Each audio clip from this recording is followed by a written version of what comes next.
Minsan, tayo binibigyan na malaking pagsubok ng Diyos na hindi natin kaya. Bakit? Para mapaalaala sa atin na Siya lang ang may kaya ng ating problema. Bibigyan at bibigyan tayo ng Diyos ng pagsubok na hindi natin kakayanin. Bakit? Dahil pinapaalala niya na magtiwala tayo sa Kanya dahil Siya lang ang may kaya ng ating pagsubok. Sa tingin niyo po ba, kung kakayanin lang natin lahat ng problema tayo lang, magdadasal pa ba tayo? Hindi na po.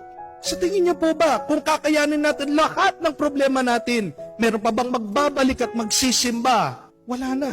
Pinapabayaan ng Diyos na tayo'y magdusa minsan para tayo ay bumalik sa Kanya at mapaalaala, ako lang ang may kaya dahil ang Diyos lang ang tunay na makapangyarihan.